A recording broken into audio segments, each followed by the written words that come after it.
Hola, muy buenos días. Nosotros somos el equipo 3. Vamos a hablar de lo que viene siendo Culiacán, que es conocido como un tesoro colonial.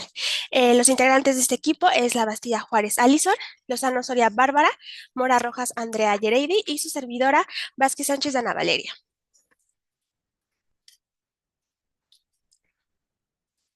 Bueno, vamos a iniciar con su ubicación. Culiacán está, bueno, como saben, Culiacán es la capital de Sinaloa y Culiacán está ubicado en la región noroeste del México. Em, Este colinda con el norte, con los municipios norte y noroeste, con los municipios que son Novalato, Mocorito, Badiraguato, al este con el Golfo de California, al sur con Elota y al este con Cozalá y el estado de Durango. Sé que cree que en la época prehispánica era como conocido como Colhuacán, que proviene del náhuatl y significa lugar de los que se tiene por Dios a Colzin, fundado por la tribu nahualteca de Colhua.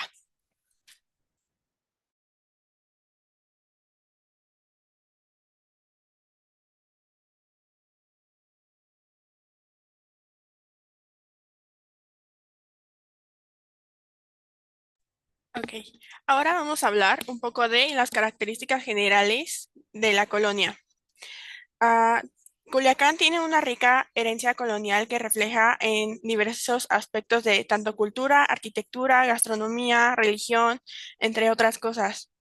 Vamos a hablar de la estructura social y división de clases. Están los colonizadores y los colonizadores y españoles que justamente eran la clase dominante y vivían en una posición de privilegio. Los colonizadores generalmente vivían en el centro de la ciudad o alrededor de centros religiosos. Después están los criollos, los españoles nacidos en Nueva España. Estos, al igual que los españoles, tenían una clase de élite, pero era un poco menos que los demás. Y ellos igual vivían en el centro, pero no gozaban del mismo poder. Luego siguen los mestizos y los indígenas. Los mestizos eran descendientes de españoles e indígenas y formaban parte de la clase media baja. Tenían acceso a privilegios, pero limitados en poder y propiedades. Los indígenas, por su parte, vivían en comunidades rurales y fuera de la ciudad. En muchos casos trabajaban como peones o trabajaban en las tierras de los acaudalados. Ellos estaban sujetos a las encomiendas, que era un sistema en donde los indígenas debían trabajar para los españoles a cambio de protección y evangelización.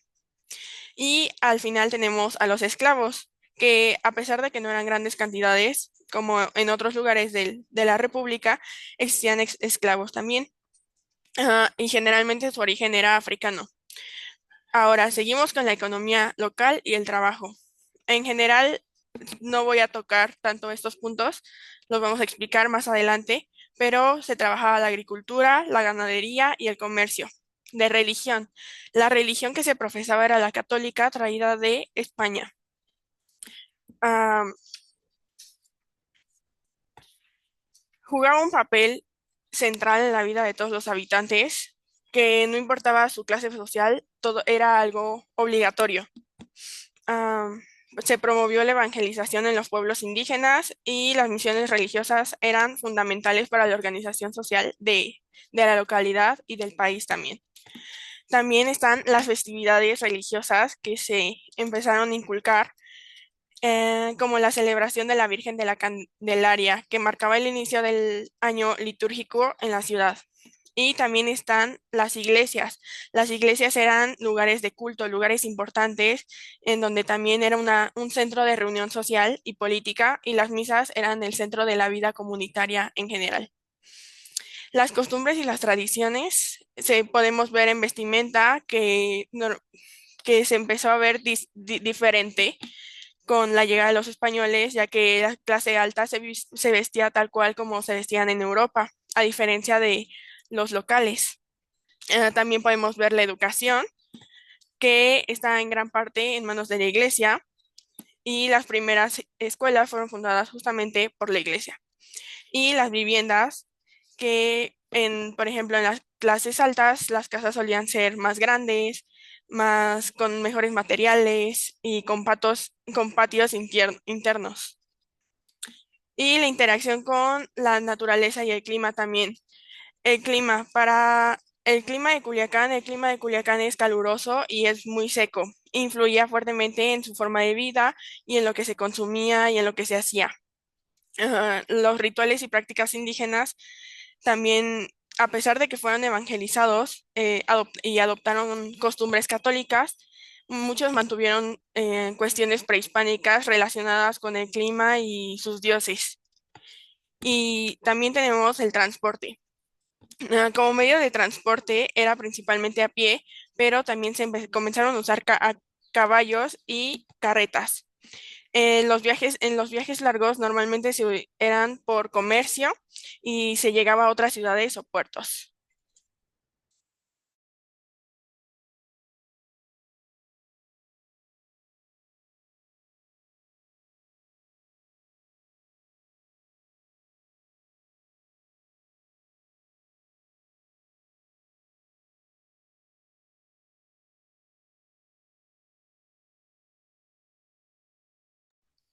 Bueno, a continuación les vamos a explicar acerca de la historia y el desarrollo de la ciudad colonial de Culiacán.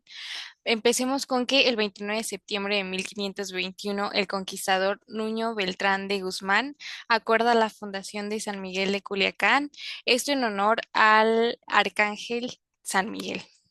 Durante el siglo XVI y XVII, Culiacán se consolida como un asentamiento español virreinal, además de que hicieron la Villa Rica de San Miguel, o sea, Culiacán, bueno, más tarde Culiacán, el centro de operaciones de empresas dedicadas a la evangelización, colonización y explotación de gran parte del noroeste de lo que hoy en día es México.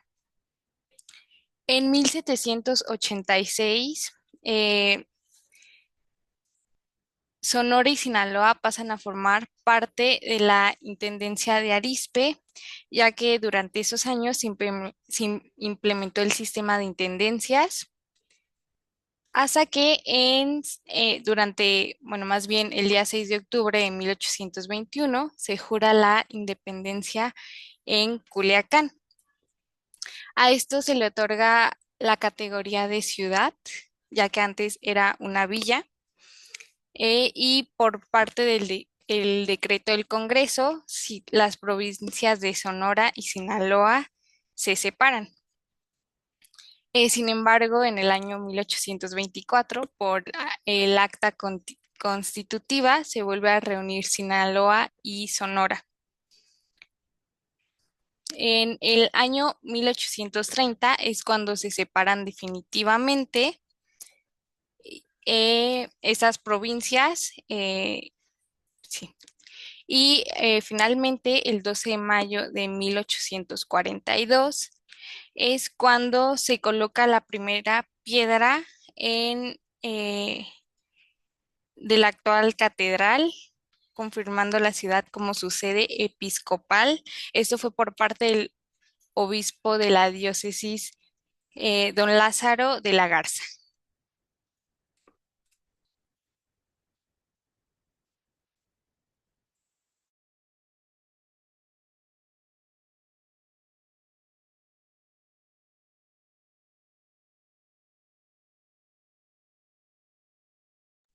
Ok, ahora continuamos con la arquitectura.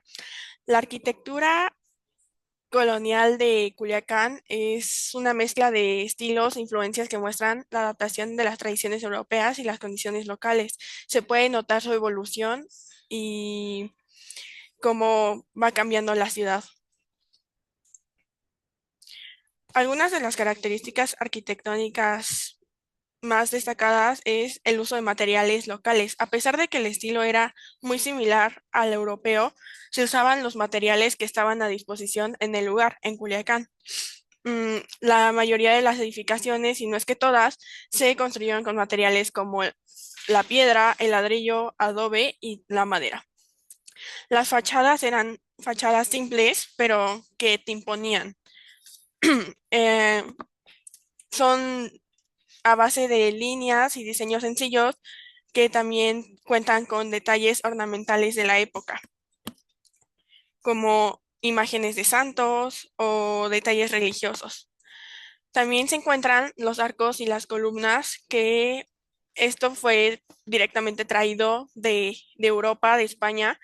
Es muy común verlo en estas edificaciones, y las columnas y los arcos eran de un estilo de medio punto, las columnas de estilo toledano o jónico, que eran los más vistos en esas construcciones. Y también podemos encontrar los patios centrales. Muchos de los edificios coloniales cuentan con patios centrales, patios interiores que están rodeados por corredores que servían para brindar como cierta frescura y un clima más cálido para lugares de donde se reunía la gente y así. Algunas construcciones emblemáticas son la Catedral de la Basílica de Nuestra Señora de la Candelaria, que es sin duda el edificio más representativo de esta época. Fue construida en 1537 y ha sido remodelada a lo largo de los siglos. Esta iglesia refleja el estilo barroco y el neoclásico. Su fachada tiene una estructura imponente con detalles ornamentales que incluyen columnas y elementos decorativos de piedra. También podemos encontrar el Palacio de Gobierno, y este edificio albergaba a las autoridades coloniales y después a las autoridades locales, y muestra una clara influencia colonial en su diseño. Su fachada tiene una arquitectura simple con ventanales y balcones que permiten la circulación de aire, que esto fue diseñado para adaptarse al clima cálido de la región. Y también tenemos en tercer lugar la Casa de la Cultura. Este edificio, igual que el otro, tiene sus características coloniales como el arco, y fue originalmente construido con otro propósito. Su estructura de paredes gruesas y techos altos es típica de aquella época. Y en el caso de las viviendas coloniales de Culiacán, estas solían ser casas de una o dos pisos, con patios igual interiores, y a menudo tenían techos altos de tejas de barro, lo que ayudaba a mantener frescas las viviendas en el calor del verano.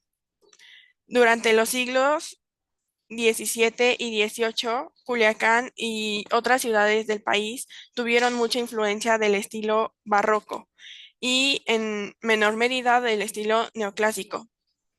A la fecha, estas construcciones se han tratado de mantener y preservar como un valor histórico y cultural.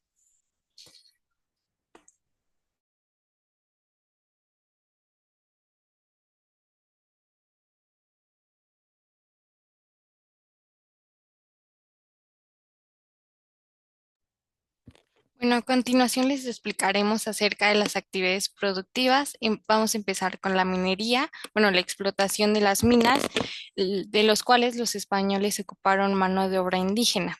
Principalmente extraían oro y plata, y los centros mineros más importantes de Culiacán fueron Sibirijoa y San José de Gracia. La agricultura. Debido a la gran fertilidad de tierras en Culiacán, se permitió el cultivo eh, de maíz, calabaza y chile principalmente. La ganadería y pesca. Los colonizadores españoles trajeron eh, algunos animales como, bueno, ganado, introdujeron ganado como el vacuno, el caballar, el mular y el lanar, pero ese último no sobrevivió debido a las temperaturas altas de Culiacán. El comercio fue también una actividad importante debido a que Culiacán se consolidó como un núcleo que abastecía a varias regiones. donde se intercambiaban productos agrícolas, también se hacían trueques, se comerciaba carne, manteca, entre muchos productos más. De igual forma, otra actividad económica fue la extracción de sal, la cual se utilizaba para avivar el fuego y hacer más fácil la fundición de oro. Se extraía sal principalmente en Chametla y Altata.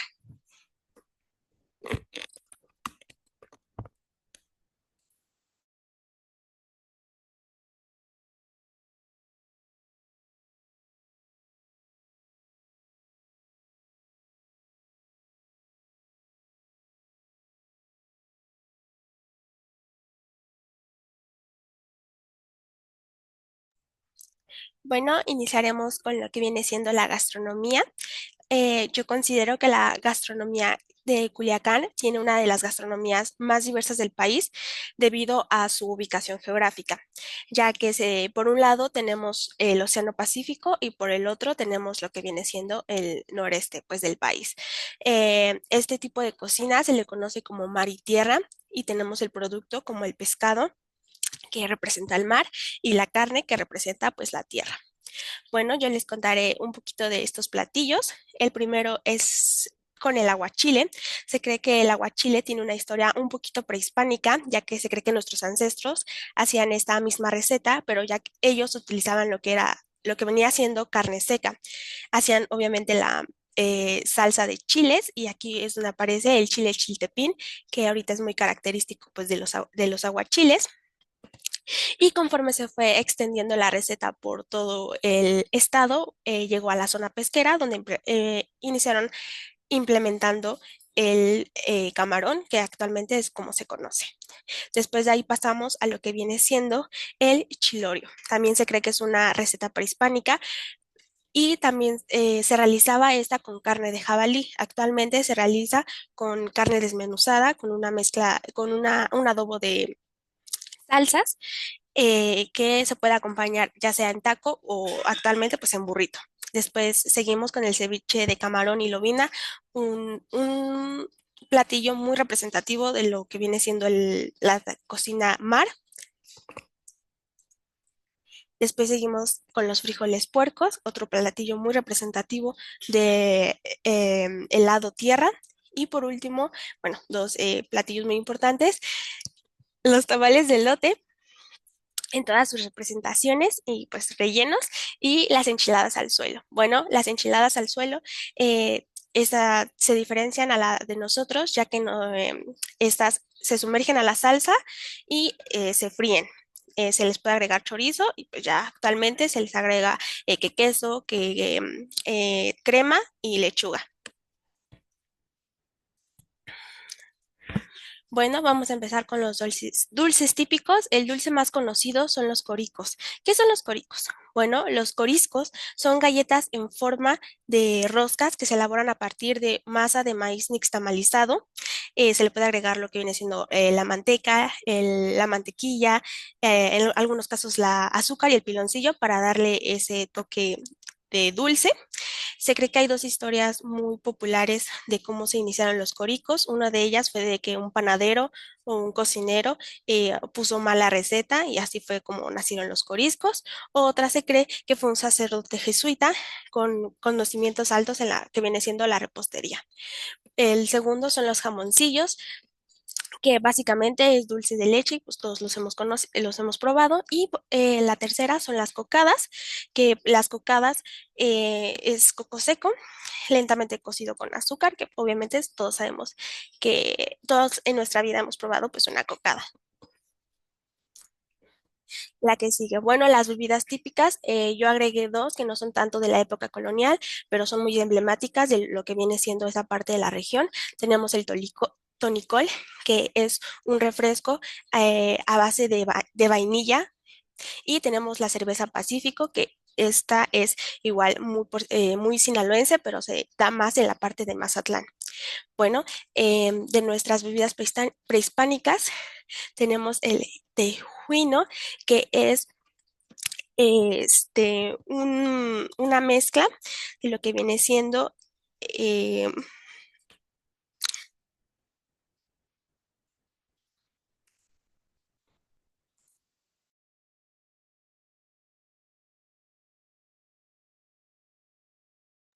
fermentado de maíz con el toque dulce que viene siendo piloncillo.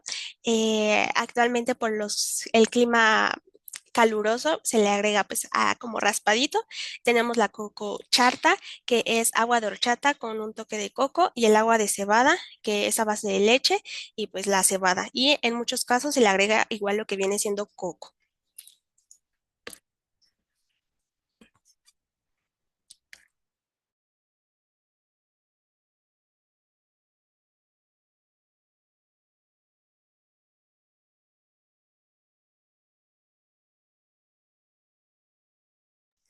Bueno, vamos a pasar con lo que viene siendo el traje típico de pues, Sinaloa. Este traje se caracteriza por ser uno de los vestuarios más coloridos de todo México, que se dice que refleja una parte de la historia del estado. Al principio solamente había traje típico de mujeres, ya que el hombre no practicaba las danzas tradicionales. No fue hasta los años 60 donde se empezaron a incluir a los hombres, y la vestimenta de los hombres va muy de acuerdo a lo que viene siendo la vestimenta de la mujer.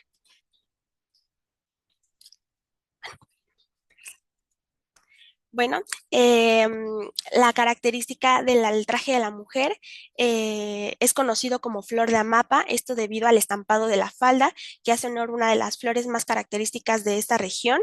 La blusa suele ser de colores vivos o estampados florales. La falda tiene que ser largo hasta los pies, y suele ser muy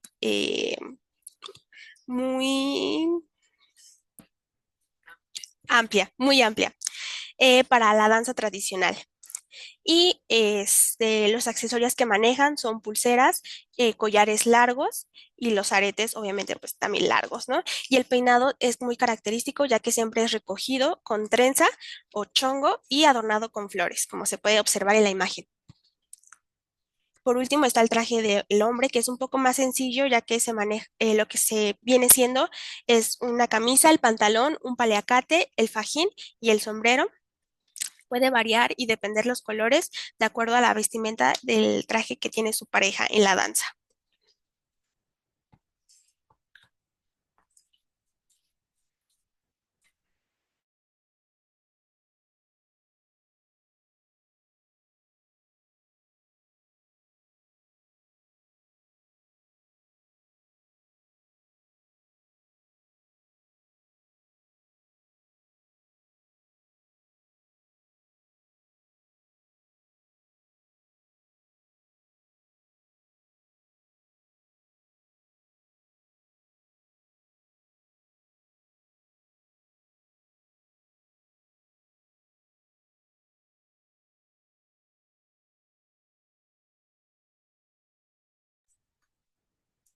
Bueno, ahora vamos a pasar a la parte de las danzas. Les voy a presentar cuatro danzas tradicionales. Empezamos con la de la culebra, que se dice que viene desde la época prehispánica, pero esta se fue transformando con el paso de tiempo, en específico durante la evangelización en la época colonial. Esta danza, en los participantes se visten como serpientes o animales míticos y realizan movimientos sinuosos y ondulantes simulando el movimiento de las culebras. Pasamos con la danza de los moros y los cristianos. Esta danza se visten igual con trajes representativos a los moros, que son los musulmanes, y a los cristianos, que en esta parte vienen representando a los españoles. La danza incluye movimientos rápidos y armados que simulan las batallas, pero también representan como la alegría y la celebración. Pasamos con la danza de la molienda, que esta danza representa el proceso tradicional de moler el maíz para hacer las tortillas, y los bailarines utilizan implementos agrícolas como son los metates y las palas, mientras realizan movimientos sincronizados al compás de la música. Y pasamos con la danza de los venados, que creo que es como una de las más representativas. En general, pues el animal, el venado, es representativo del estado de Sinaloa. Y en este baile representa pues la cacería del venado por parte de los indígenas mayos y yanquis, y en esta se visten con atuendos que simulan las pieles de los venados mientras ejecutan movimientos que hacen parecerse al animal. Esto va acompañado de usualmente como de una música, la cual crean los mismos danzantes con una especie como de maracas.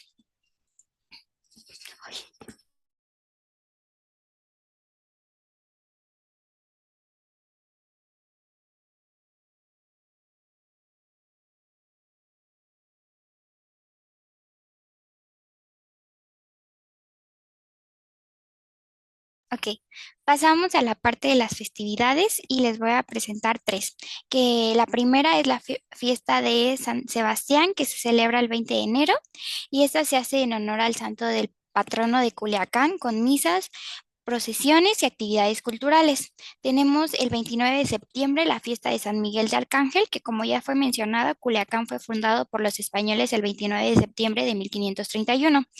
Este día es el día de San Miguel de Arcángel, por lo que este santo se convirtió en el patrono de la ciudad, y durante la época colonial se realizaban misas, procesiones y celebraciones durante su honor. Cabe mencionar que esta festividad actualmente ya no es muy relevante y ya cada vez pierde como su valor.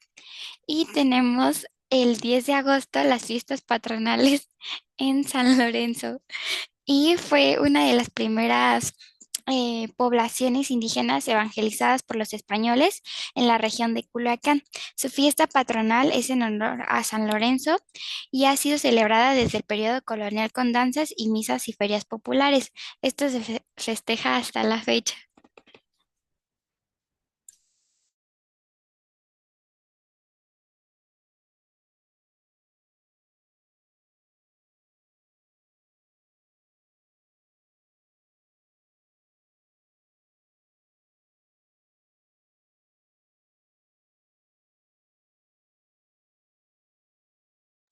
Bueno, a continuación les voy a platicar un poco acerca de los grupos étnicos que habitaron en esta zona.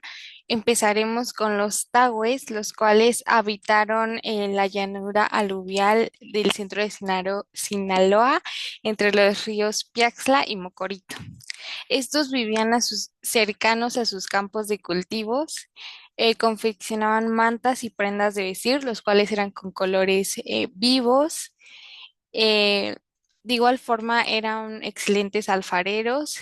eh, Sus armas solían ser el arco, navajas, el dardo, el escudo de piel de lagarto también. Después continuaremos con los achirés, los cuales vivían a la intemperie. eh, Generalmente no es como que usaran una vestimenta adecuada. Bueno, no acostumbraban a usar una vestimenta como tal. Eh, eh, Tejían la paja y el tule. No contaban con una organización social definida. eh, de las Como les menciono, tejían pajitule, de la cuales fabricaban cestos y pequeñas balsas para navegar en en las intermediaciones del litoral.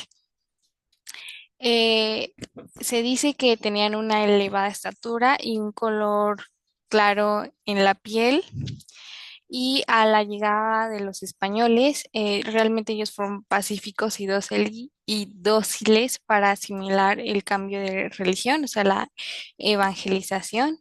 Seguiremos con los acatses, los cuales también tienen una poca organización social, estaban dedicados a la guerra. Ellos no fueron una presa fácil para la evangelización española, y por eso mismo se llevó al exterminio de este grupo. Seguiremos con los shishimes, de los cuales la principal característica es que consumían carne humana, pero cabe recalcar que solo de su tribu. Con lo cual hacían rituales, bueno, con los restos hacían rituales. Sin embargo, también en esta zona habitaron demás grupos étnicos como los tebacas, pacaxes, sabaibos, los Huey de Culhuacán y los totorames.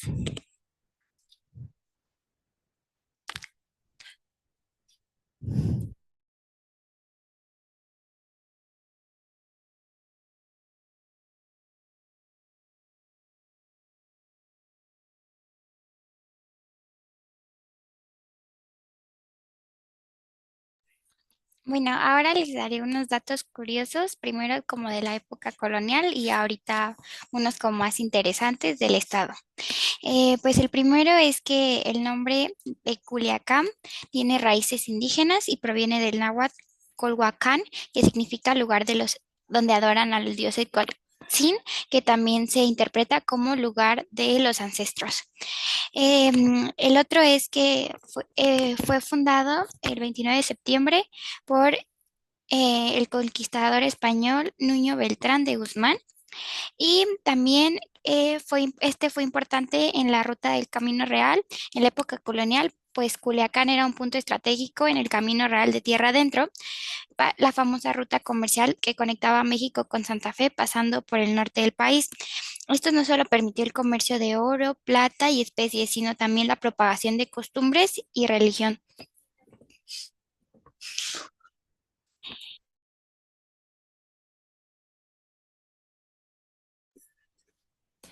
Y los siguientes datos curiosos es que, bueno, Culiacán, en específico el estado de Sonora, es muy, Sinaloa, es un, un estado, creo que se caracteriza mucho por la forma en que hablan sus habitantes y se dice que es la ciudad de los plebes, puesto que todos son plebes, no importa la edad, no importa si eres grande, chiquito, todos son plebes ahí. Em, también dice que se dicen las trocas o las mamalonas, que dice que si caminas por la ciudad es seguro que te vas a encontrar un desfile de camionetas enormes. Y aquí se dice que entre la camioneta, que también se le dice troca, sea más grande, es más mamalona. Y también por otro lado tenemos que la palabra chilo, que todo es como que cuando algo está muy padre, cuando algo está muy cool, em, dice que está todo chilo. O sea, puede estar chilo una persona, puede ser cool, puede ser divertido. También hay otro dato que es que los eh, Sinaloa cuenta con el tercer estadio de béisbol más grande de México porque, bueno, es uno de los deportes que son más aficionados en el estado. De hecho, tienen su propio equipo que pues es bastante famoso y tiene mayor relevancia que, por ejemplo, el fútbol soccer en el estado.